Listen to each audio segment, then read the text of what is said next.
Okay, guys, so welcome to the seventh class, the session about developing apps with for iOS with Swift. Basically, what we are going to work on today is on how to replicate, but not replicate, but we're going to start actually developing the final app of this course with UIKit. What we had achieved before was to create some random UI elements on the screen by using the storyboard. So you may remember this storyboard where we drop some elements, and basically that's what we will be running right now to see what the last result of our endeavor was. So give me a second. Switching to, what is the simulator? I lost it. I'm using Stage Manager, and okay, yeah, it's here. So this is the elements we have worked on before: just a text field, a button, and a spinner, which is a progress indicator. So basically what we're going to do today is to explore exactly how to we can achieve these results by using just programmatic Swift. And basically the first step is to make sure that whenever we run the app, it doesn't aim to the storyboard. So the most important thing is to be able to replace what the main window is going to be about. So if you guys remember from last class, we have two delegates that control the life cycle of the application. The first one is the app delegate, which is like the whole app. And the second one is a scene delegate, which controls the main scene whenever you guys run the application. The reason why we have scenes is because an application, certain process can be started from different perspectives. It can be widgets, it can be notifications, and many other experiences that are meant to be different scenes. So in this case, the scene delegate corresponds to the main scene whenever you guys run the app by tapping on the icon. So basically what we're going to do is to replace this configuration so that whenever we run by the main instance of the scene, we install a window that corresponds to what we will be showing to the user. So that instead of showing the storyboard, it will show whatever we say here programmatically. So the first thing we're going to do is basically we have an instance of a window here, and we are going to make it so that we get a scene we just got here from this lifecycle event. We map it to, we cast it to a UI window scene. Maybe we didn't cover so much casting on the Swift primer, but casting is just done by just calling as. And this basically means if it doesn't succeed, it will just resolve a need. Now what we're gonna do is basically map this to a window scene. Sorry, to a window actually. So we're going to have the initializer of a window that takes the window scene, so that the instance that we resolve here is actually mapped to an actual window. And that way we're going to install this on the window.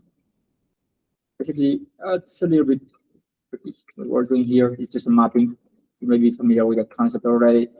And now what we're going to do with that window is install a main controller. So remember, the screens in here and even fragments of applications are represented by view controllers. So we install the root view controller that is going to represent the global view controller of the application. In this case, we have nothing but the view controller that we have created along with the storyboard. But we want to use something different in this case. So let's go ahead and create a separate view controller. And since we're going to be creating an application that's going to fetch and list characters from the Marble API, we're going to call it character list controller. Basically, we are going to just import UIKit and say we have a class called character list controller. It's going to inherit from a UI view controller, so that we say that this is an actual view controller. This is very similar to activities in Android, actually. And now we actually can subscribe to one lifecycle event of the view controller. In this case, can be view load, which always runs. We had talked about it before. We had used it here. It always runs whenever the controller loads, but doesn't necessarily have been presented yet. So in this case, we're just going to call the parent method of view.load, and that's it. We already have a controller here. But it's actually not going to show anything. So to make sure we're actually targeting to the right thing, we're going to say the view of this view controller is going to have a background color, let's say is yellow. That way we can make sure that we're actually showing the right view controller whenever we make the switch. We go back to the scene delegate. Now we're going to be able to change this to view controller. And I'm going to make it so that this is an actual character list controller. And that's about it. That's all it needs in order to completely replace the behavior of showing this storyboard controller and instead showing exactly what I want to provide here programmatically. In this case, it's going to be an empty character list controller that is just going to show a yellow background. So let's go ahead and run the app and see what happens. Probably we didn't miss anything.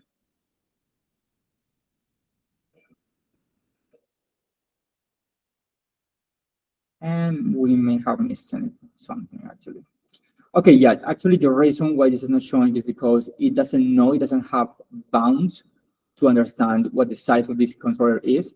So actually something a very simple way to resolve this is to wrap it in a UI navigation controller.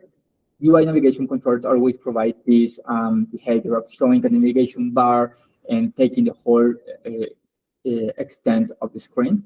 So we're just going to say, this is a UI navigation controller that has a root view controller that is now going to be our character list controller. So if we run again, we have it there. And not yet, what are we missing? Okay, window. Oh, actually, yeah, we missed something extremely important. We are installing this window, but we're not saying this is visible. So we're going to say this key and visible. That should be it. And here we have it. We have the view controller with just yellow background. And now we're ready to start drawing anything we may need programmatically, because we already have a character list controller with a background, and we can start installing whatever subviews we need to provide our user experience. So now we're going to create a function that takes responsibility of setting up the UI. In this case, since we are going to display a list of characters, we probably need a table view. That's what they're called here in UIKit. Whenever you want to show just a vertical list, you just use table view. In this case, let's just call it characters table view. And we're going to say this is a table view that is enforced to be present. All right. In this case, we're going to need a proper initializer. And in this initializer, we are going to say character table view is a UI table view. That takes certain frame. So in a second.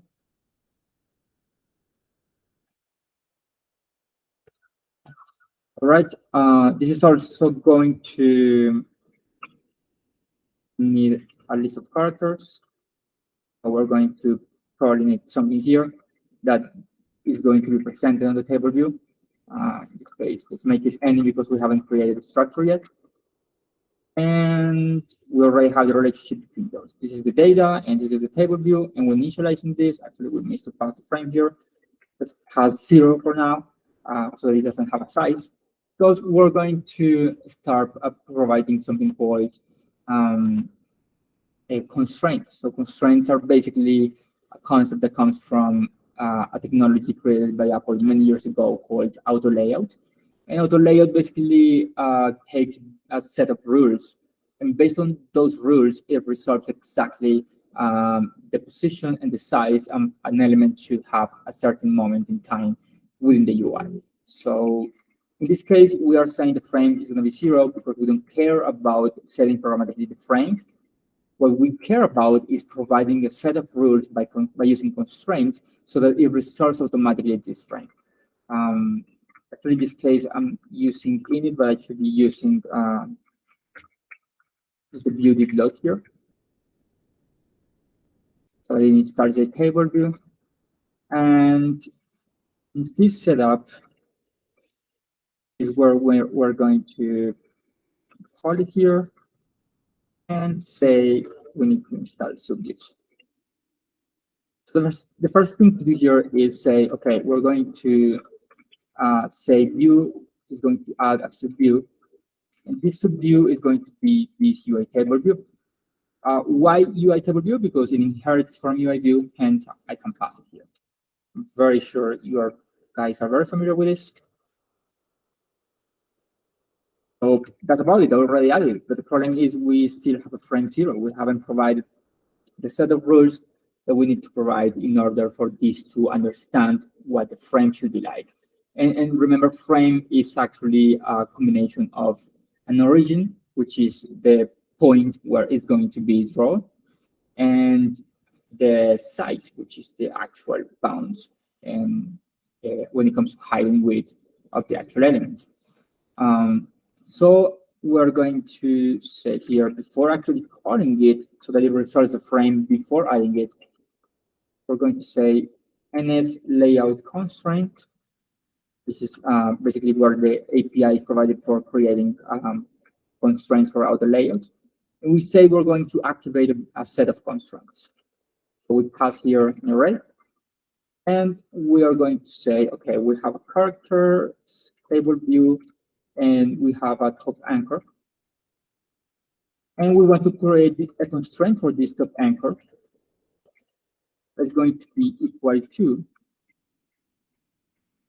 some other anchor. So it works by using anchors, so I can create rules and connections between those different anchors.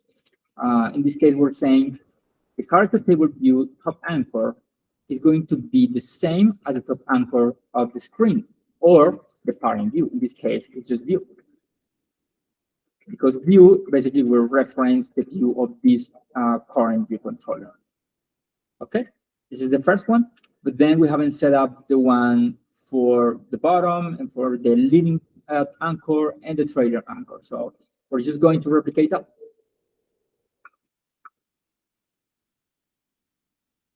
Leading anchor is equal to the view leading anchor. Now we'll do it for the trailing anchor.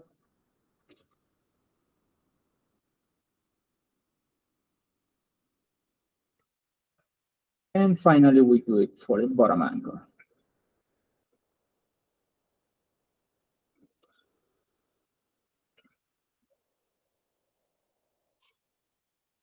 Basically, here we already hold the general system of auto layout and said, okay, there's a set of these 4 constraints that need to be met. And whenever it resolves these constraints, since it already knows exactly what the top is going to be, the bottom is going to be, the leading is going to be, and the trailing is going to be, it's going to be able to resolve automatically just by using math and geometry exactly what the origin is going to be like and the size is going to be like. And that way, we don't have to provide an explicit frame. And this is great because that way we are creating something that is responsive and is going to adapt fairly easily to whatever screen we're aiming to. So if we wanted to run this on iPad, we don't need to set up a different frame because we're aiming to different sizes. This auto layout system will automatically calculate that for us and make sure that it complies to the rules we have provided here. So that's what constraints are about. And actually, this is the order of this is unimportant because actually these constraints are going to be resolved whenever this is being laid out. And it doesn't necessarily happen whenever we add it. Whenever we add it here programmatically, we're just saying, okay, this is meant to be inside, but it doesn't mean necessarily it's going to have start drawing the UI. So, but I prefer to do it this way, just in case. And the last thing we need to do is to make sure that whatever auto layout constraints it may have resolved based on this frame are no longer applicable. So what we do is say character stable view. Actually, I'm going to do it on the setup to be there. Translates advertising mask into constraints is false. Basically, that means this is not going to create constraints automatically based on the frame I have provided before. And we don't need that because that frame will have been dumped, because we would need to provide explicit numbers or even constrain it to some other size that may change in the future. So this is not necessary at all because we want to take care of that manually here. And that's it. We are creating a character stable view with a 0 frame. Now we're calling the setup so that it installs the UI views that are meant to be children of this view. We are setting up the constraints and we're finally just adding it. So basically, let's see, we run it, what happens. So now we're just saying, okay, this is crashing. Let's see what we missed. Okay, unable to activate constraint with anchors because they have no common ancestor. Okay.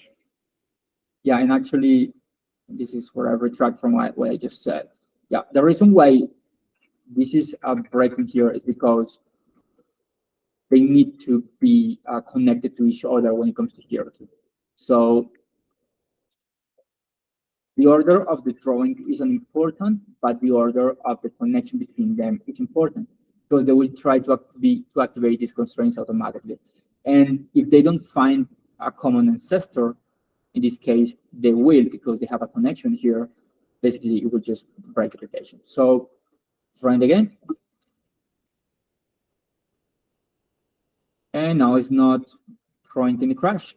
And now we just see the yellow background is gone. Why is it gone? Because actually we are putting something on top of it that is not yellow color. If we go ahead and say that this is a different color, let's say character stable view background color is, let's say, green, that's probably going to show, let's see. Because that also depends on the actual cell. So yeah, it's actually green. So yeah, since we're already sure that it's showing the table view, now let's make sure to populate this right quick. So this is going to be attached to a list of characters. We still don't have the concept of a character here, but we can create it. We can say we have struct for a character that has a name, just a name, just like that. That's simple. And we are going to say this is an array of characters, and we're going to create just about 3. We're going to create, since this is about Marvel comic characters, we're going to create for Iron Man, America, and for Doctor Strange. All right. That's it. We already have a data source, a source of truth for our list. So now what we're going to do is make sure to configure our table view so that it shows those elements. So in order to do that, we need to create a connection within the table view and the view controller so that it knows the one responsible of delivering the data for the table view is the view controller. For that, we can create it. We can use the concept of delegation that we had talked about before on Super Primer and say we have an extension of character list controller that is going to implement a UI table view data source. meaning it's going to be a data source of some table view that we haven't set yet. And this is going to complain because I need to comply, I need to conform to certain methods from this protocol. Remember, protocols are like interfaces from our languages. And in here, it's important to say, okay, the number of rows is going to correspond to the characters dot count. And this is going to deliver every single cell that it tries to render. So basically, this function will be executed times the amount we return here. So in this case, what we need is just a regular cell. For this time, we're just going to use just some normal raw cell and return it. But then we need to install some text to let the user know what character we're listing. So actually, let me check why this is complaining. It doesn't find characters. Oh, because it's characters, not character, of course. Okay, and okay, continue here. Now we're gonna say we have a character that's going to come from the original source of characters, and we're going to fetch whatever index path we're iterating at the moment, and we just fetch the row because we just need that data. This row is just an integer that's going to say exactly what cell are we iterating on right now. And that way, with that information, I'm going to be able to fetch the character that corresponds to that position. Then with that, I will be able to modify the text label of my cell, saying, okay, this is going to be equal to the name of the character. And then return it. Right. We already have the delegated data source for this, but then we haven't set the table view's data source itself, because it is. Self is now a UI table view data source, and is going to take responsibility of serving the data source of this table view. So we need to install it here. And that's about it. So let's see what happens if we run.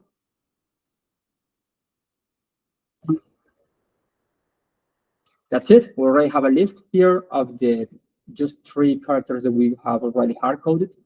And this is the way we create UIs programmatically with UIKit, just by using constraints, adding views, connecting data sources and or delegates, and connecting to some data source. Of course, in this case, the data source is just a hard-coded one. The idea for next time in our workshop is to be able to connect to an actual service. We're going to connect to the Marver API in order to fetch a list of real characters and start displaying them here. And that's about it. Any questions? View controller in this case is okay.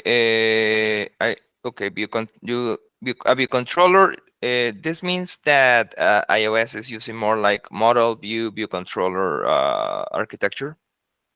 Model view controller, yeah, they created the concept of the view controller in order to satisfy this trend of MVC, but actually they ended up creating something more commonly called by the name of massive view controller. The problem with this is, in many cases, we end up writing a bunch of logic that don't belong here, despite this is meant to be only for UI purposes. And the confusion comes from the fact that these actually are called controllers, which is totally understandable. So that's the reason why some other better parents came up afterwards that try to resolve this problem of separation of concerns. But yeah, responding your question, yeah, this is basically the realization of MVC by Apple that came about many years ago whenever they launched UIKit. Yeah. Okay, then. Yep. Is there any other question?